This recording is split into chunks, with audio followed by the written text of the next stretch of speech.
तो इंजीनियर्स आज की इस वीडियो में हम डिस्कस करेंगे स्टील से जुड़े बहुत ही इंपॉर्टेंट टॉपिक रोलिंग मार्जिन को, और जानेंगे कि क्या होता है रोलिंग मार्जिन को कैसे कैलकुलेट करते हैं, रोलिंग मार्जिन के लिए कौन सा आईएस कोड यूज होता है, रोलिंग मार्जिन के लिए परमिशन लिमिट कितनी होती है, क्या रोलिंग मार्जिन को स्टील की वेस्टेज में कंसिडर किया जाता है, और अंत में जानेंगे क्या प्रोजेक्ट पे इंपैक्ट पड़ता है रोलिंग मार्जिन का। इतना ही नहीं, इसके अलावा भी बहुत कुछ जानने के लिए मिलेगा हमें स्टील से जुड़ा हुआ इस वीडियो में। तो वीडियो बहुत इंटरेस्टिंग और इंपॉर्टेंट होने वाला है, इस वीडियो को अंत तक जरूर देखिएगा। कंटिन्यू करते हैं अपने टॉपिक को और जानते हैं क्या होता है रोलिंग मार्जिन। दोस्तों, रोलिंग मार्जिन की जो सिंपल डेफिनेशन है वो है difference in actual wait and theoretical weight of steel. Means actual wait और थ्योरेटिकल वेट में जो डिफरेंस होता है, इसी को फाइंड आउट करने को हम लोग रोलिंग मार्जिन कहते हैं। इसको एक एग्जांपल से थ्रू समझते हैं। दोस्तों, जब आप कोई मटेरियल प्रोक्यूर कर रहे हैं, फॉर एग्जांपल आपने 8 mm का डाया जो है अपने कंस्ट्रक्शन वर्क के लिए ऑर्डर किया, और जब आपको उसका लॉट मिला साइट के ऊपर, तो आपने उस लॉट में से 3 अलग अलग सैंपल जो हैं वो 1-1 मीटर के कट कर लिए। 3 अलग अलग बंडल में से 1-1 मीटर के 3 रॉड निकाल ली, और उसको आपने जो है लेबोरेटरी भेज दिया एमटीसी के लिए। जब आपको एमटीसी मिलेगी तो उसमें एक वेट मेंशन रहेगा पर मीटर लेंथ का, और फॉर एग्जांपल 8 मीटर का आपको मिला 0.391 केजी पर मीटर। ठीक है, तो ये जो वेट मिला ना आपको, ये वेट मिला आपको एक्चुअल वेट। मतलब एक्चुअल वेट जो कि आपका मटेरियल साइड पे आ रहा है, उसका जब आपने तराजू में तोल के वेट किया तो वो आपको मिला 0.391 केजी 1 मीटर की लेंथ का। अब थ्योरेटिकल वेट क्या है? थ्योरेटिकल वेट है जो हम डी स्क्वायर बाय 162 से निकालते हैं। ठीक है, डी स्क्वायर में आपका डी जो है वो डाया ऑफ बार है, तो जब आप डी स्क्वायर बाय 162 में 8 mm के डाया का वेट कैलकुलेट करेंगे तो आपको निकलेगा 0.395 केजी पर मीटर। तो थ्योरेटिकल वेट 0.395 केजी और एक्चुअल वेट 0.391। तो इन दोनों में जो डिफरेंस आएगा ना, इस डिफरेंस को जब हम कैलकुलेट करेंगे तो ये हमारा कहलाएगा रोलिंग मार्जिन। समझ गए?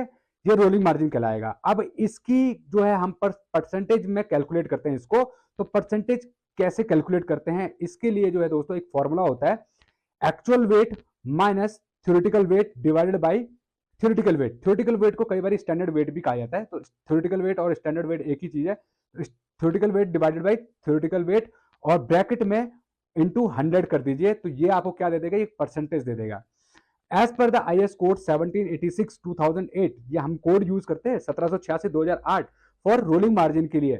इसके अकॉर्डिंग जो है परसेंटेज परमिशिबल क्या है, अगर आपका परसेंटेज जो है एक्सीड हो रहा है, हमारा कहता है इसके जान लेते हैं। तो कोड के अकॉर्डिंग जो है 8 और 10 के लिए +-7% एक्सेप्टेबल लिमिट, और अबाउ 16 डाया के लिए जो है +-3%। अगर आपका रोलिंग मार्जिन का जो परसेंटेज आ रहा है, डिफरेंस जो आ रहा है, जैसे हमने कैलकुलेट किया था पहले, उसके हिसाब से अगर +-7, +-5, +-3 इनसे ज्यादा आ रहा है, तो समझ लीजिए आपका वेट अंडर है या ओवर है। वैसे 3% और 5%, 7% तक तो कोई इसमें ज्यादा डिफरेंस नहीं आता, ना ही इससे कोई प्रॉपर्टी चेंज होती है। बट इससे अगर आपका ओवर हो रहा है या अंडर हो रहा है, तो आपके समझ लीजिए स्टील की प्रॉपर्टीज भी चेंज हो रही हैं। अगर ओवर हो रहा है तो समझ लीजिए आपको क्या मिल रहा है? शॉर्ट मटेरियल मिल रहा है, कम मटेरियल मिल रहा है। 1 मीटर की जो सरिया है, उसकी जो 1 मीटर की जो लेंथ है उसका 0.395 होना चाहिए था, और आपका अगर ओवर आ रहा है 0.4 में आ रहा है, तो समझ लीजिए आपको स्टील क्या मिल रहा है? नंबर्स ऑफ बार जो है, नंबर ऑफ बार, सरिये की जो लेंथ है वो आपको कम मिल रही है। वेट ज्यादा आ रहा है लेकिन कम मिल रहा है। उससे क्या होगा? जब आप लास्ट में जाएंगे तो आप देखेंगे कि जितना आपकी लेंथ में, अगर हम लेंथ में कैलकुलेट करेंगे, तो आपका लेंथ शॉर्ट पड़ रहा है। अब ये शॉर्ट किस वजह पड़ रहा है? ये शॉर्ट पड़ रहा है आपके रोलिंग मार्जिन की वजह से ही। सो हमेशा जो है दोस्तों, आपको जब भी स्टील प्राप्त होता है तो उसका एमटीसी कराइए, और रोलिंग मार्जिन जरूर चेक करना चाहिए। जब भी हमारे बड़े बड़े प्रोजेक्ट्स होते हैं उस टाइम पे इसका बहुत बड़ा इंपैक्ट पड़ता है हमारे प्रोजेक्ट के ऊपर। अब एक बात होती है कि इंजीनियर्स, हम आपके लिए लेके आए हैं 37 professional practical civil engineering training program, जिनको कि आप ऑनलाइन ऑफलाइन दोनों ही मोड में ज्वाइन कर सकते हैं। ऑनलाइन ज्वाइन करने के लिए आप हमारी एप्लीकेशन पीआईएफसी को डाउनलोड कर सकते हैं, ऑफलाइन साइट बेस्ड ट्रेनिंग के लिए आप हमें दिल्ली में ज्वाइन कर सकते हैं। अगर आप बहुत ही कम टाइम में बहुत ही अफोर्डेबल चार्जेस में अपनी सिविल की स्किल्स को कंस्ट्रक्शन इंडस्ट्री के अकॉर्डिंग इंप्रूव करना चाहते हैं तो आज ही हमारी एप्लीकेशन को डाउनलोड कीजिए, या आप हमें कॉल भी कर सकते हैं 8447936087 पे।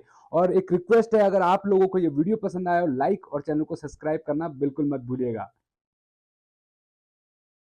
तो रोलिंग मार्जिन का जो परसेंटेज है वो स्टील की वेस्टेज में कंसिडर करना है नहीं करना है, ये आपको आपके कॉन्ट्रैक्ट्स में क्लाइंट के द्वारा इंस्ट्रक्शन गिवन रहती है। अगर आप मेरे साइड में देख पा रहे होंगे तो यहाँ पर क्लाइंट की तरफ से जो परमिशेबल जो वेस्टेज है उसमें लिखा हुआ है reinforcement steel maximum allowable permission limit wastage limit is 2.5%। अब 2.5% जो है वेस्टेज की लिमिट है, इसमें 0.5% is invisible and 2% is visible. ठीक है, excluding rolling margin all scrap generated shall be the property of the company. यहाँ पे क्लियरली गिवन है इंस्ट्रक्शन क्लाइंट के द्वारा। एक्सक्लूडिंग मतलब एक्सक्लूड करना है, इसको इंक्लूड नहीं करना है वेस्टेज की परसेंटेज को कैलकुलेट करने में।